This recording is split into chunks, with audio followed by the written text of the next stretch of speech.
bonjour tout le monde. Nous sommes au Musée de la Gare en présence de la directrice du Musée de la Gare, Mme Marie-Pierre Velquette. Allô? Salut! Ça fait longtemps? Ben oui, on était en hibernation, mais là, on se réveille. Oui, on se réveille tranquillement, pas vite.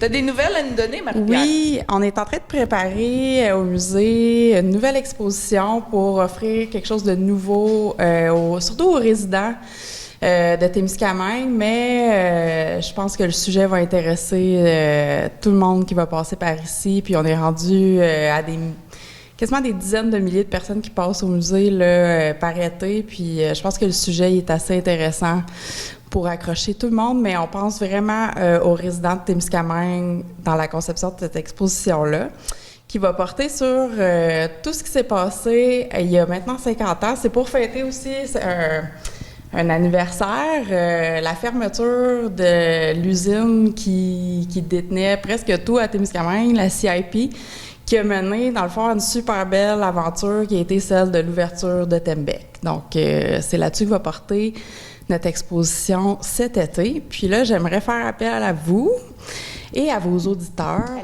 Oui, à toute la communauté. On cherche des anecdotes, des histoires, des photos de cette époque-là.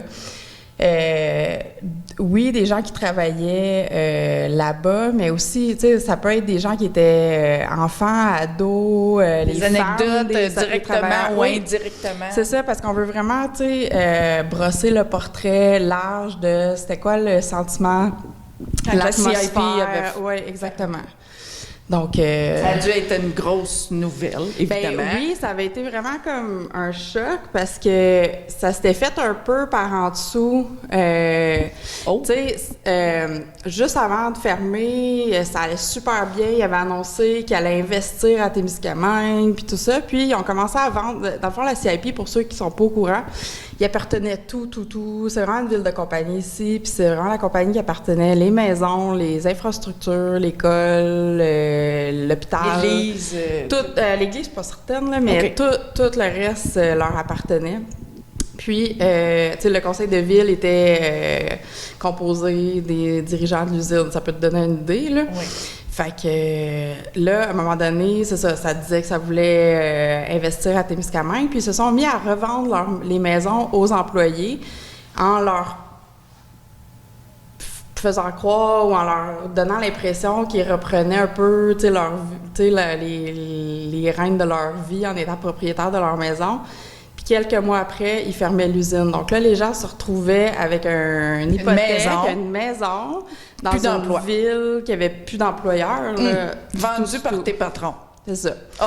Donc, il y a eu une révolte qui est arrivée. J'ai jamais vu le portrait. C'est la fermeture de la CIP comme ça, mais ça, c'est atroce. C'est vraiment... c'est ça, c'est atroce. Tu l'as dit, c'est atroce, mais ça a sûrement fait en sorte que les gens ont voulu se révolter, puis ça les a inspirés à vouloir peut-être prendre le contrôle. Tu sais, ce monde-là, il avait jamais pour la plupart, il n'avait jamais travaillé ailleurs. Puis, ils s'étaient jamais même posé la question. C'est des gars de moulin. Là. Oui, puis tu sais, comme le chemin était tracé, on va travailler ici jusqu'à notre retraite. Puis il y en avait beaucoup qui étaient proches de la retraite. Donc, tu sais, c'est pas le temps d'aller se trouver un autre. Ben non.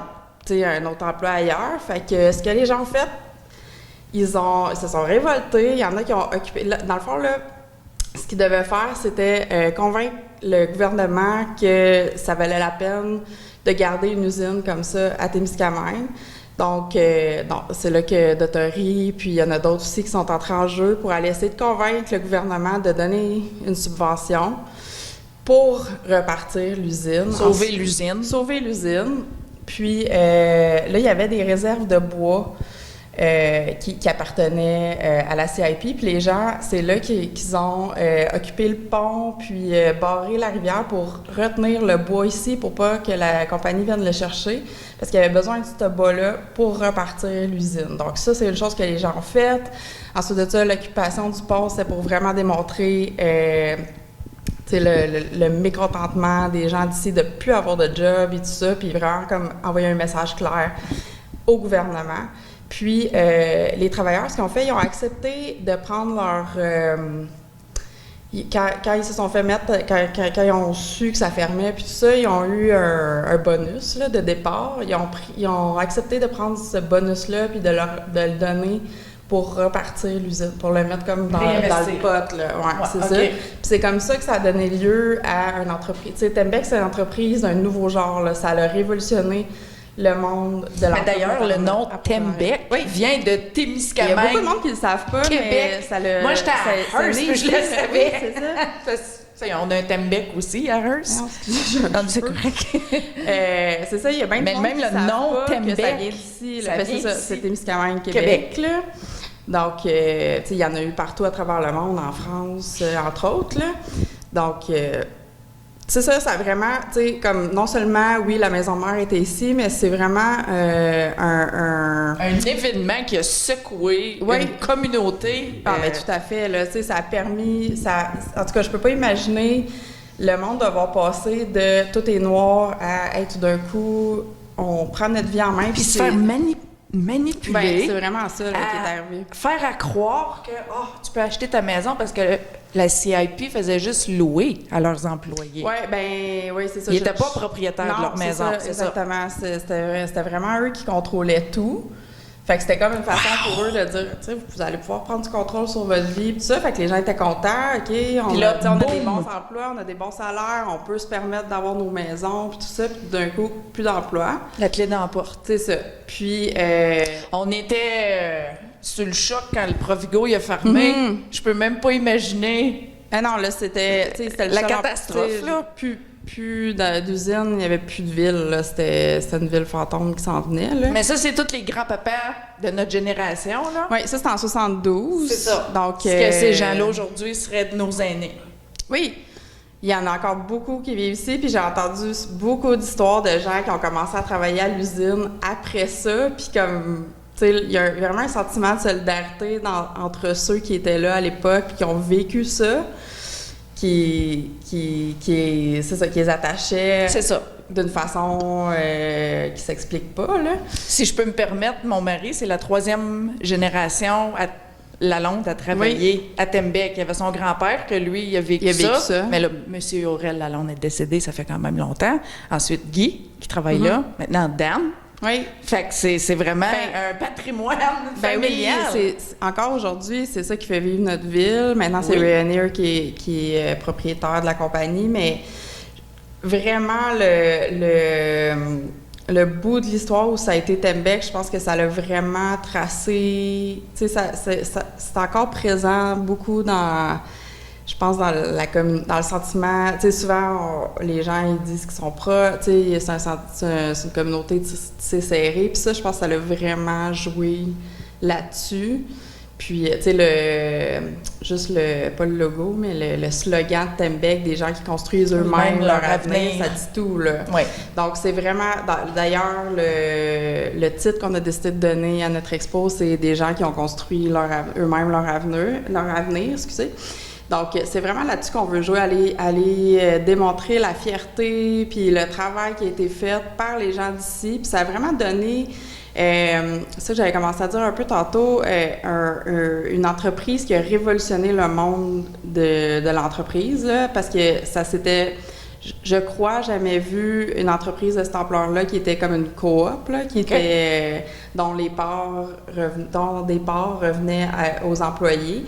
Puis à mon sens, j'étais pas là, mais j'ai l'impression que ça faisait que les gens, tu sais qu'il y en a une partie qui te revient, fait que tu as le goût que ça marche, là, fait que tu donnes ton 100%. C'est là qu'on fait appel à la population de venir témoigner leur expérience. Oui, puis c'est ça, comme je disais, les expériences des travailleurs, des femmes des travailleurs, dans ce temps-là, des enfants, des hommes, là. Les enfants, n'importe qui était là, ça s'est passé en 72, 73. Si vous étiez ici, vous vous rappelez, vous avez des photos, même si c'est pas des photos de Tembec ou whatever, là, ça peut être, tu sais, si vous avez des photos des gens qui étaient sur le pont, qui occupaient le pont, c'est fantastique, on va les prendre. Mais on prendrait n'importe quoi. On veut vraiment brosser, comme je disais, l'image de c'était quoi l'atmosphère ici dans ces années-là. Puis, c'est ça, c'est une de mes amies qui est artiste visuelle qui fait l'expo. Elle s'appelle Gabrielle Desrosiers. Elle, c'est ça qu'elle fait dans la vie. Elle monte des expositions. Donc, j'ai donné le contrat de monter l'expo cet été. C'est une expo qui pourrait être amenée à voyager ailleurs après. Je pense que les gens vont être vraiment fiers de l'avoir, d'amener leur petit touch. Oui, c'est ça, tu sais. On veut vraiment, tu sais, avoir des casques d'écoute où on va pouvoir entendre des histoires vécues. C'est ça, on aimerait montrer des photos. Pour l'instant, le gros du matériel qu'on a, il y a un film qui a été fait par l'ONF qui s'appelle Témiscamingue Québec, qui est vraiment, qui a été tourné là, vraiment en 72-73, puis on reconnaît des gens là-dedans. Il y a un monsieur Chénier, un monsieur Brazo, tu sais, il y a vraiment des noms qu'on connaît, là. C'est ça. Des grands-papas, des gens qu'on connaît, là. Fait que c'est ça, c'est super intéressant. Absolument, c'est vraiment les gens sont pas tout au courant de cette histoire-là, tu sais, comme même toi, je pense que j'en ai appris un peu en te parlant, là. On sait que c'est arrivé, mais l'histoire comme est tellement... détails, c'est ça, c'est tellement intéressant, là. Ça a pris, tu sais, ça prenait de la volonté en tabarouette, là, pour faire que je vais parler à mon beau-père, voir s'il peut nous amener des anecdotes, ça serait même s'il n'y aurait pas des photos. N'importe quoi, on va le prendre, puis les gens qui veulent partager ça, te contactent toi? Oui, ils peuvent appeler au musée 819-627-1846. Je sais pas si vous pouvez le mettre au bas de l'écran. Sinon, par courriel au infomuseedelagare@gmail.com. Donc ça, c'est pas peut-être l'adresse que vous êtes habitué d'utiliser pour le musée, mais c'est vraiment l'adresse qu'on a créée pour recevoir les anecdotes, les histoires pour ce projet-là. Donc, je pense que ça fait le tour un peu. Donc, c'est ça. L'exposition va être au musée tout l'été, à partir de juin jusqu'à septembre. Puis je pense que ça va être vraiment intéressant. J'ai très, très, très hâte de venir voir ça. Merci. Merci beaucoup, Marie-Pierre.